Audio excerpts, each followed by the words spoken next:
On signale chaque année environ 1 million d'observations d'OVNI. La plupart ont une explication très simple, mais 5% d'entre elles demeurent inexpliquées.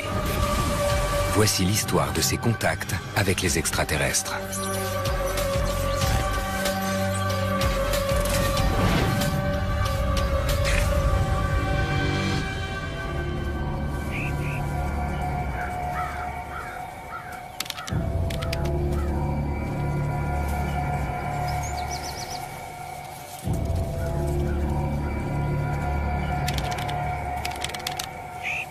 Chris Bales et son frère Mark chassent le cerf dans ces montagnes depuis 20 ans.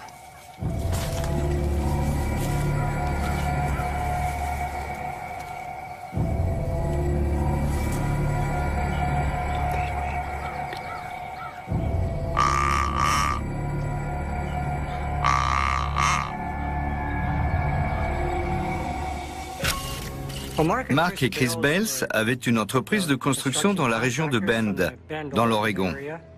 Ils avaient une bonne réputation dans leur communauté.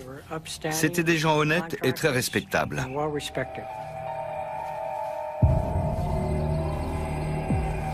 Ils adoraient chasser. Chaque automne, ils allaient chasser vers Challis. Mark et Chris connaissaient très bien ces bois. Ils traquent le roi de la forêt, un cerf de 12 corps.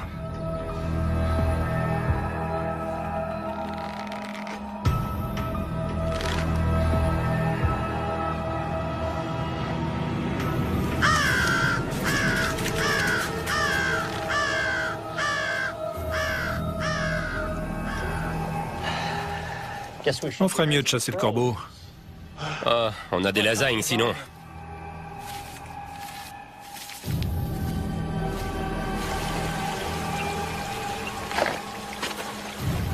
Après une longue journée de chasse, les deux frères regagnent leur campement, les mains vides. On n'a rien. T'inquiète, j'ai lancé les steaks.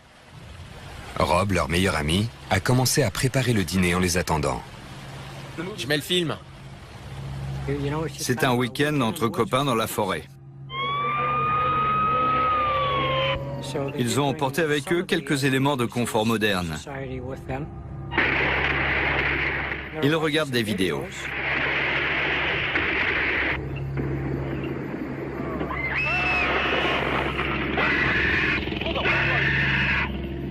Il me faut vraiment des pop-corn. Serre-toi. À ce moment-là, Chris décide de sortir pour aller chercher de la nourriture dans la camionnette.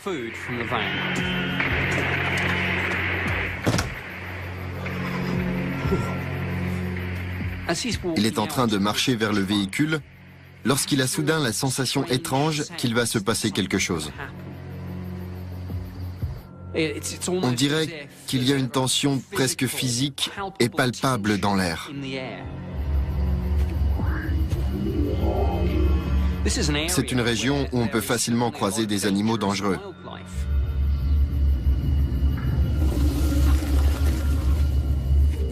Mais ce qu'il entend ne ressemble pas au bruit d'un animal. C'est plutôt un son mécanique.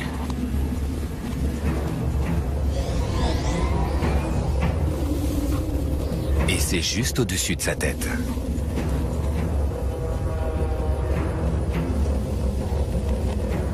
Il voit quelque chose masquer toutes les étoiles.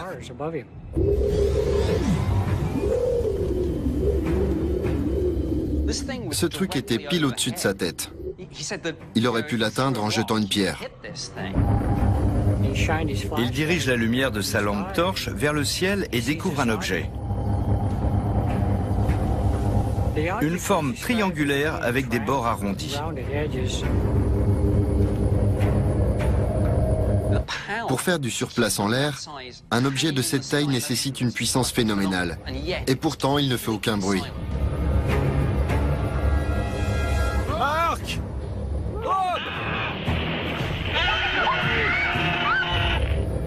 Chris éclaire alors l'arrière de l'objet.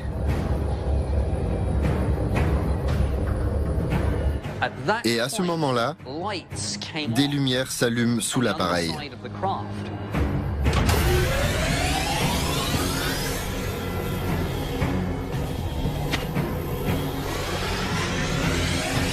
Soudain, la lumière devient plus forte.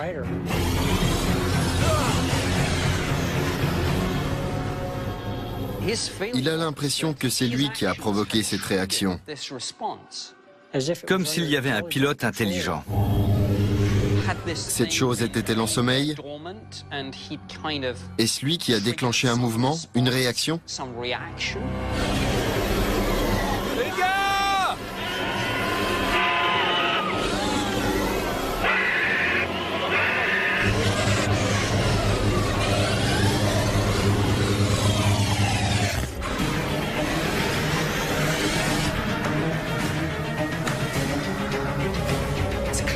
Il est évident pour lui que ça ne vient pas d'ici, que ça vient d'un autre monde. Regardez.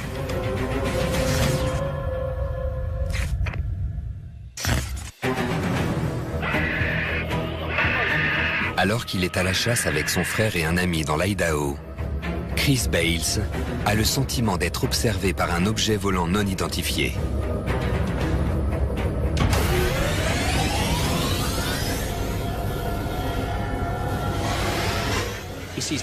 Il ne voit pas d'hélice, pas d'insigne, rien qui lui permette de reconnaître un avion ou un hélicoptère.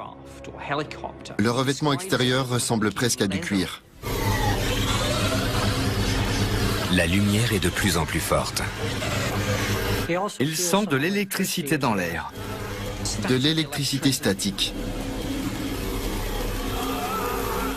Chris entend alors un bruit étrange. Un son profond et puissant. Un peu comme si les turbines d'un barrage venaient d'être mises en route. Le bruit est assourdissant.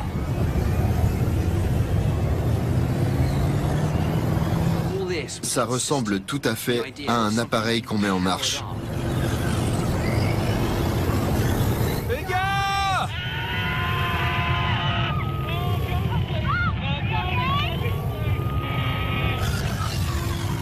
Il s'est senti en danger, comme si on l'attaquait.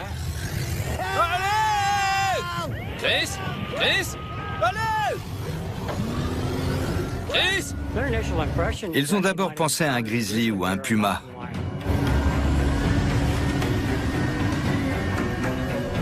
Lorsqu'ils sortent, ils découvrent Chris à genoux. L'engin est dans le ciel et il s'éloigne.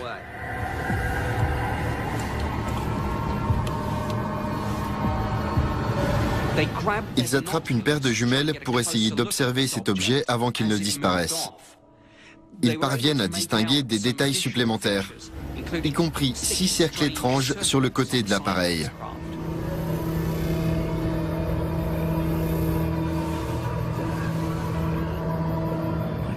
Mark, le frère de Chris, est pilote. Et lorsqu'il regarde cette chose, il lui semble évident qu'elle ne se comporte pas comme un avion. Elle ne vire pas sur l'aile.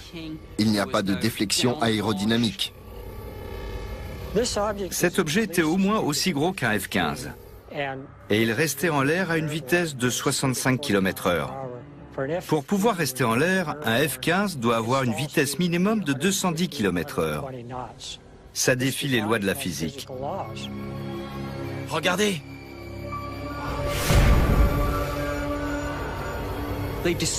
D'après eux, la course de l'objet était incroyablement régulière. Il glissait presque comme un palais de hockey quand on le propulse sur la glace. La plupart du temps, les gens voient des objets filer à toute vitesse. Mais là, il s'éloignait lentement. Chris avait déjà été poursuivi par un ours. Mais il a raconté que cette expérience lui avait inspiré une terreur beaucoup plus intense. Bien sûr, être pourchassé par un ours est effrayant. Mais il savait ce qui se passait. Il avait un cadre de référence. Alors que là, c'était l'inconnu. Il ne savait pas à quoi il avait affaire. C'est pour ça que c'était aussi effrayant. Ils n'ont pas dit que c'était un phénomène extraterrestre. Juste, voilà ce qu'on a vu.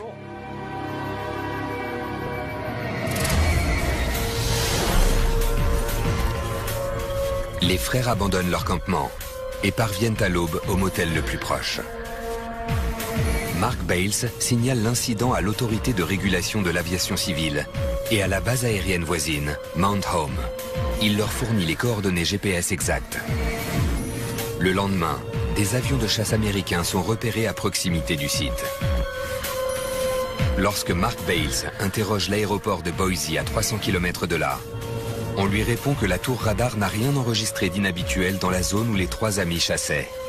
Mais en analysant les données du radar Doppler, William Puckett, ancien opérateur du service météorologique des États-Unis, découvre deux anomalies près du campement des frères Bales, à peine 8 minutes avant l'observation de l'étrange appareil. J'ai jamais vu un avion comme celui-là. Bizarrement, toutes les lumières commencent à clignoter. Il est là. Et ils attendent le son de l'impact. Attention, attention! Attention, attention, c'est dangereux!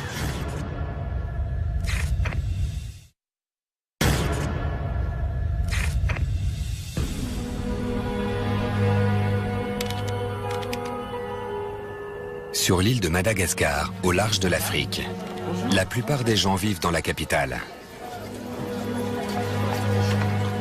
Ancien pilote français, Edmond Campagnac occupe désormais un poste à responsabilité dans une compagnie aérienne, à plusieurs milliers de kilomètres de chez lui. Edmond Campagnac était directeur technique du bureau malgache d'Air France. C'était un homme hautement qualifié, intelligent et très respecté. On va prendre un café au marché? Oui, bien sûr, absolument. Edmond Campagnac et ses collègues ont attendu l'avion postal, leur principal lien avec le monde extérieur. On dirait que l'avion postal était encore en retard aujourd'hui. Ils ont besoin d'un meilleur pilote. Comme toi? Voyons, personne n'est aussi bon que moi. À l'époque, Madagascar était une colonie française. Il y avait donc des liaisons régulières avec la France. Et le courrier arrivait quotidiennement de France, malgré la distance. Vous ne trouverez pas mieux. Venez, venez acheter ici. Ils traversent la place du marché pour aller dans un café en plein air. À l'époque, la capitale malgache s'appelait encore Tananarive. Ce n'était pas Paris, mais ce n'était pas non plus un patelin. 3 cafés. C'était une ville très peuplée, avec une vie sociale très active. Je me demande qui m'a écrit aujourd'hui. Ta famille, sans doute. Oui, absolument. Mais des jeunes filles aussi. À 18 h, c'était le crépuscule. Et le ciel était dégagé.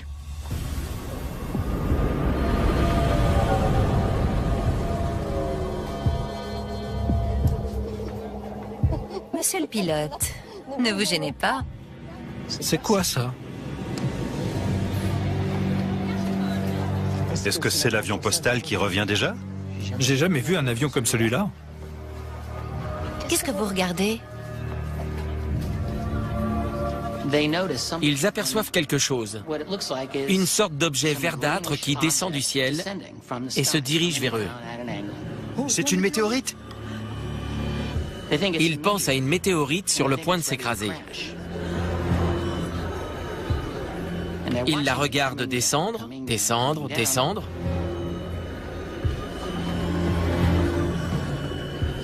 On est en 1954. Aucun satellite n'a encore été envoyé dans l'espace. Si bien que l'hypothèse de la météorite semble certainement la plus logique. Campagnac et ses collègues ne sont pas les seuls à l'avoir vu. Il y a des centaines ou même des milliers de témoins. Il y a de quoi avoir peur à ce moment-là. Si un immense météore s'écrasait sur la capitale de l'île de Madagascar, il pourrait tout à fait tuer tout le monde.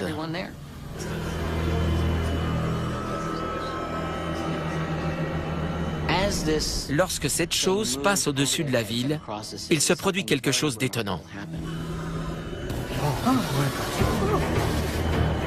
Bizarrement, toutes les lumières commencent à clignoter. Ça alors. Soudain, l'étrange objet passe à toute vitesse au-dessus du marché en plein air.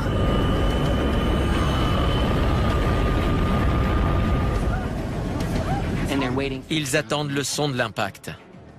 Sauf qu'il n'y en a pas. Où est-il passé? Regardez, il est là. Il réapparaît et revient vers eux. Ce qu'ils ont sous les yeux ne ressemble pas du tout à une météorite. C'est un engin tout à fait inhabituel.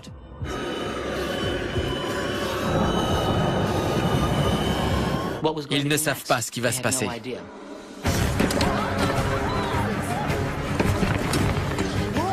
C'est la panique dans la rue.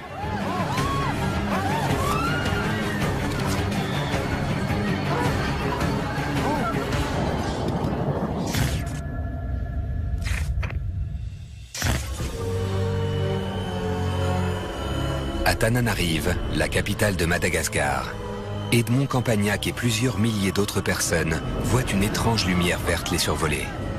Où est-il passé? Elle semble disparaître, mais pas pour longtemps. La balle verte réapparaît et fait demi-tour pour revenir vers eux. La plupart des gens présents s'enfuient. Mais Edmond Campagnac et ses collègues restent sur le marché pour observer la scène. C'est pas possible. On parle d'un objet qui est à peine à quelques centaines de mètres au-dessus de leur tête. C'est pas juste une lumière dans le ciel. L'objet ne se déplace pas très vite. Ils ont tout le loisir de l'observer.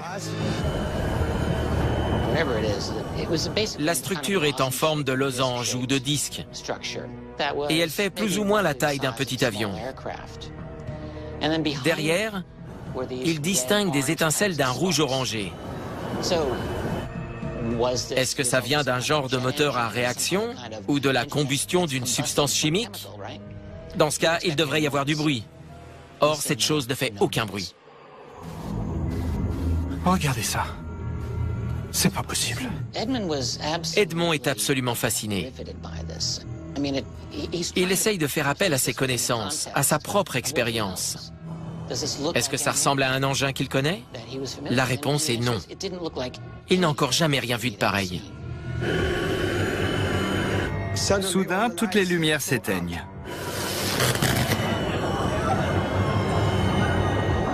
La ville de Tananarive reste dans le noir pendant 10 minutes. Elle n'a plus d'électricité. Panne de courant générale. Oh mon Dieu, qu'est-ce qui se passe? Ça a coupé le courant.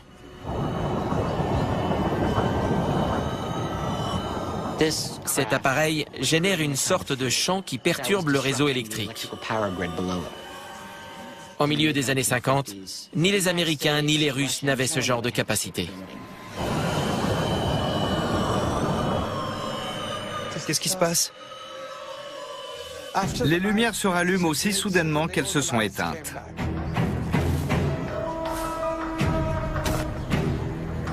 Votre attention, s'il vous plaît. Edmond Campagnac est ingénieur. Il a un raisonnement scientifique. Mais la terminologie et les connaissances dont il dispose ne lui permettent pas d'expliquer ça. Votre attention, s'il vous plaît. Tout le monde, rentrez chez vous, ça pourrait revenir. Officier, comment savez-vous cela? Il y a déjà des rapports qui signalent que la lumière a été vue à 2 heures d'ici. Alors rentrez chez vous maintenant. Tout le monde! Dans les 2 ou 3 minutes suivant le départ de l'objet et sa disparition, on a observé le même objet ou un objet absolument identique à 150 km au sud, toujours sur l'île de Madagascar. Edmond Campagnac n'était pas le seul. Un certain nombre d'autres Français et de Malgaches ont vu cet objet qu'ils ont tous décrit exactement de la même façon. Ils ont vu un objet qui n'était pas censé exister et qui existait malgré tout. Ce que Campagnac avait observé était tellement étrange que la seule explication logique pour lui, c'était qu'il s'agissait d'un engin extraterrestre. Quoi qu'il en soit, la portée de l'événement dépasse largement l'océan Indien.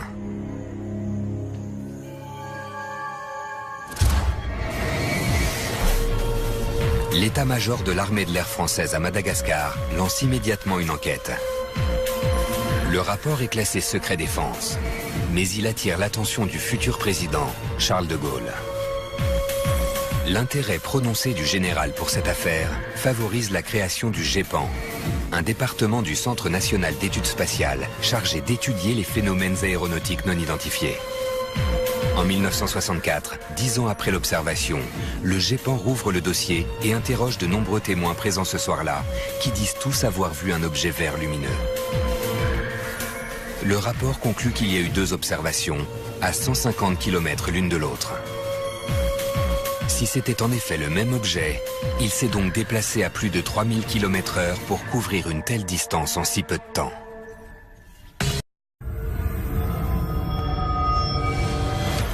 On signale chaque année environ 1 million d'observations d'OVNI. La plupart ont une explication très simple, mais 5% d'entre elles demeurent inexpliquées. Voici l'histoire de ces contacts avec les extraterrestres.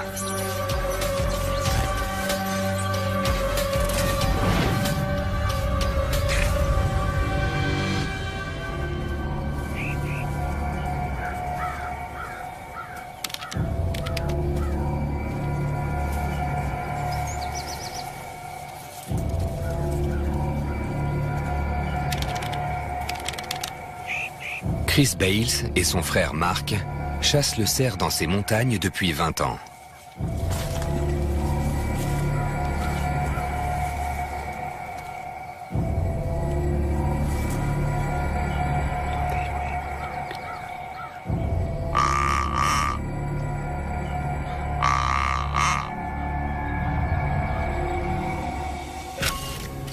Mark et Chris Bales avaient une entreprise de construction dans la région de Bend, dans l'Oregon.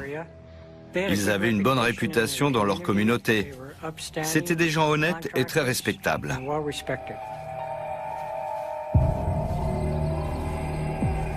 Ils adoraient chasser. Chaque automne, ils allaient chasser vers Challis. Mark et Chris connaissaient très bien ces bois.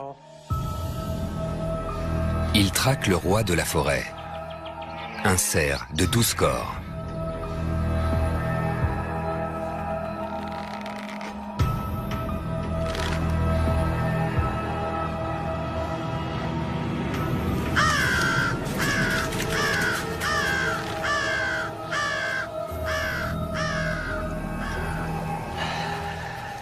On ferait mieux de chasser le corbeau.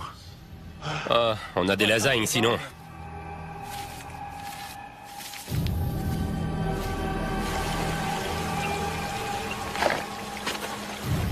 Après une longue journée de chasse, les 2 frères regagnent leur campement, les mains vides. On n'a rien. T'inquiète, j'ai lancé les steaks. Rob, leur meilleur ami, a commencé à préparer le dîner en les attendant. Je mets le film. C'est un week-end entre copains dans la forêt. Ils ont emporté avec eux quelques éléments de confort moderne. Ils regardent des vidéos.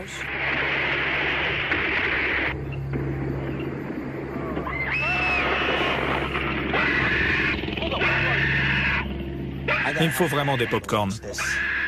Serre-toi. À ce moment-là, Chris décide de sortir pour aller chercher de la nourriture dans la camionnette.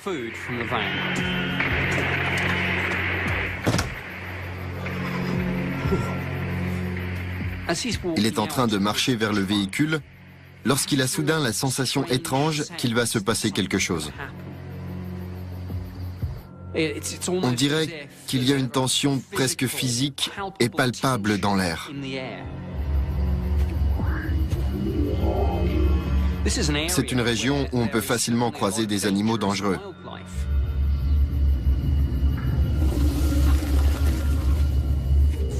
Mais ce qu'il entend ne ressemble pas au bruit d'un animal. C'est plutôt un son mécanique.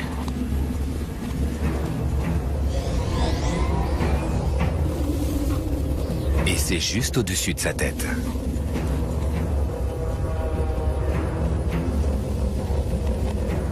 Il voit quelque chose masquer toutes les étoiles.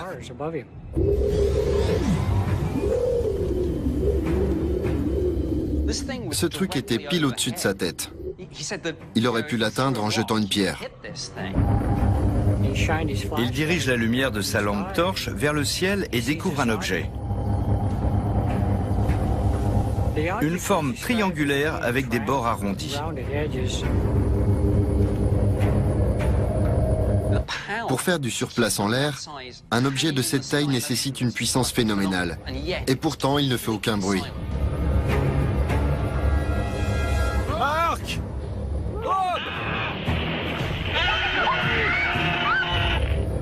Chris éclaire alors l'arrière de l'objet.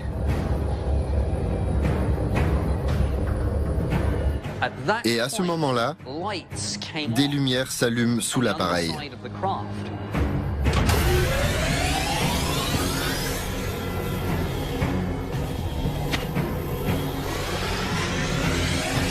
Soudain, la lumière devient plus forte.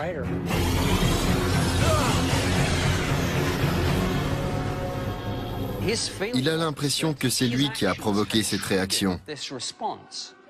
Comme s'il y avait un pilote intelligent. Cette chose était-elle en sommeil? Est-ce lui qui a déclenché un mouvement, une réaction? Les gars!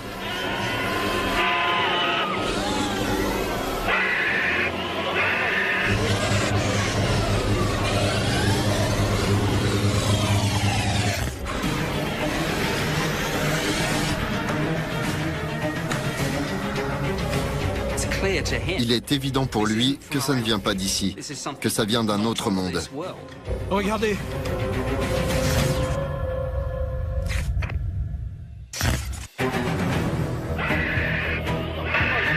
Alors qu'il est à la chasse avec son frère et un ami,